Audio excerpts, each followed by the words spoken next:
నమస్కారం. The Nagaraj show కుటుంబ సభ్యులందరికీ హృదయపూర్వక స్వాగతం. మన ఛానల్లో వేమన పద్యాలకు విపరీతమైన ఆదరణ లభిస్తుంది.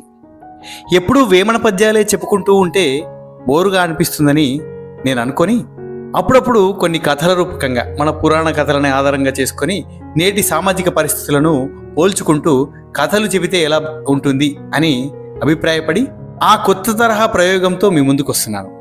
కథ చెబుతూ కూడా ఆ కథ సందర్భానుసారంగా మన వేమన పద్యాలకు కానీ కొంచెం పోలికలు ఉంటే దానికి అనుగుణంగా తదనుగుణంగా కథను కూడా చెప్పుకుందాం. వేమన పద్యాలకు మళ్ళీ ఈ కథలను కూడా మీరు ఆదరిస్తారని హృదయపూర్వకంగా నమ్ముతున్నాను. ఈ కథ కానీ మీకు నచ్చినట్లయితే తప్పకుండా లైక్ చేసి కొత్తగా వచ్చిన వారు సబ్స్క్రైబ్ చేసుకోండి.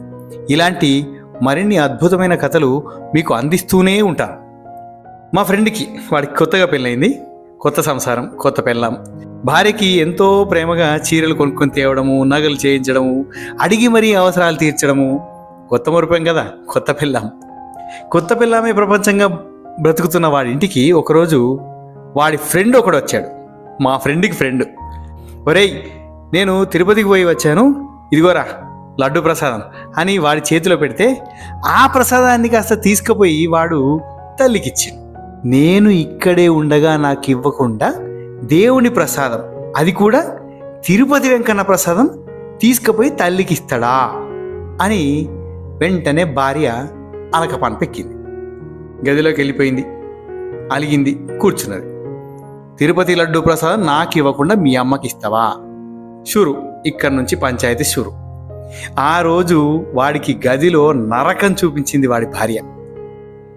వాడు భార్యను నానా విధాలుగా బతిమాడి ఎలాగోలా బతిమాలి బామాలి భార్యని, నీకు తిరుపతి లడ్డుకేం కర్మే, తిరుపతే తీసుకుపోతా, తల్లిని కూడా తీసుకురాకూడదు అనే షరతుతో, వాడు తల్లిని కూడా తీసుకురాకూడదు అనే షరతుతోటి భార్యని తిరుపతి తీసుకుపోతా అని ఒప్పించాడు. అంతటితో భార్య అలకపార్పు దిగింది. ఈ కథ ఇంతటితో సుఖాంతం. అబ్బా, పగవాడికి కూడా రాకూడదురా ఇలాంటి కష్టాలు అని కుమిలిపోతాం. కానీ ఒకసారి ఆలోచిస్తే శ్రీకృష్ణ పరమాత్మునికే తప్పలేదు ఇలాంటి తంట. నారదుల వారు అపురూపమైన పారిజాత పుష్పాన్ని తీసుకొచ్చి శ్రీకృష్ణ పరమాత్మునికి ఇస్తే దాన్ని శ్రీకృష్ణ వారు అక్కడే ఉన్న రుక్మిణీదేవి చేతిలో పెట్టాడు. ఈ విషయం తెలిసిన సత్యభామ ఊరుకుంటుందా? నన్ను ఇష్టసఖి అంటాడు, నా మీద ఎనలేని ప్రేమ ఒలకపోస్తాడు, మహిమగల పారిజాతాన్ని నాకివ్వకుండా రుక్మిణీదేవికిస్తాడా? అలిగి అలకపాన్పెక్కింది సత్యభామ. శ్రీకృష్ణుల వారు ఎంత బుజ్జగించినా వినది. చివరికి కాళ్ళు వత్తడానికి వచ్చిన పరమాత్ముణ్ణి కాళ్ళతో విదిలించింది. వెంటనే తేరుకుని, అయ్యో నా స్వామిని శ్రీకృష్ణ పరమాత్ముణ్ణి కాలితో విదిలించానే అని ఎంతో మదనపడ్డది. అయినా ఆవిడ అలక తీరలేదు. కృష్ణ భగవానులు సత్యభామని దగ్గరికి తీసుకుని, నేను పారిజాత పుష్పమేం కర్మ తల్లి, పారిజాత వృక్షాన్నే నీకు తీసుకుని వచ్చిస్తా, నీ ఇంటి పెరట్లో నాటుకుందువు గాని అని అభయమిచ్చేదాకా సత్యభామ అలకను వీడలేదు. అలాగే మాట ఇచ్చాడు కదా, ఇంద్రుడి దగ్గరికి వెళ్ళిండు శ్రీకృష్ణ పరమాత్ముడు. ఇది సంగతి, పారిజాత వృక్షం కావాలి, భూలోకాన్ని తీసుకువెళ్తానంటే ఇంద్రుడు ససేమిరా అన్నాడు. అది దేవతా వృక్షం, దేవతల దగ్గరే ఉండాలి, భూలోకానికి ఇవ్వడానికి ససేమిరా ఇంద్రుడు ఒప్పుకోలేదు. ఇంతటితో మాట పెరిగి శ్రీకృష్ణ పరమాత్ముల వారికి ఇంద్రుడికి యుద్ధం మొదలైంది. విపరీతమైన భయంకరమైన యుద్ధం. చివరాఖరికి దేవతలు కాంప్రమైజ్ అయిపోయి శ్రీకృష్ణ పరమాత్మునికి పారిజాత వృక్షం ఇవ్వడానికి ఒప్పుకుంటే అది తీసుకొచ్చి సత్యభామకిచ్చి సత్యభామ పెరట్లో పారిజాత మహావృక్షాన్ని నాటించాడు.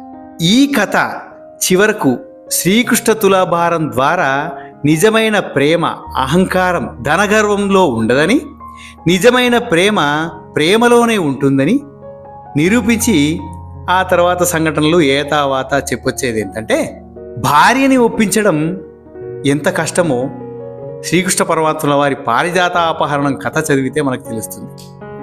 ఈ రోజుల్లో జరిగే సంఘటనలే కాదండి మహాప్రభో, భార్యల వల్ల కష్టాలు దేవతలు కూడా అనుభవించారు. భార్యాభర్తల ప్రేమ చాలా ముఖ్యం, అవసరం కూడా. కానీ తల్లి ప్రేమ ముందు ఏ ప్రేమ కూడా గొప్పది కాదు. భార్య అవసరం తీర్చడం, ఆవిడ ప్రేమని పొందడం భర్తకి ఎంత అవసరమో భార్యకి కూడా అంతే అవసరం. అంత మాత్రాన తల్లిని తక్కువ చేయడం సరికాదు కదా. అయినప్పటికీ సతులు సుతులు మాయ, సంసారములు మాయ, సుఖము జూపమాయ, సొమ్ము మాయ, మాయ బ్రతుకెంత మాయ కల్పించెరా, విశ్వదాభిరామ వినురవేమ.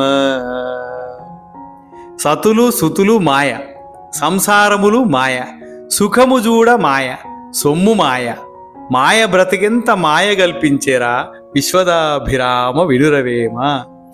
సతులు సుతులు మాయ, సంసారములు మాయ, సుఖము జూడ మాయ, సొమ్ము మాయ, మాయ బ్రతుకెంత మాయ కల్పించెరా, విశ్వదాభిరామ వినురవేమ.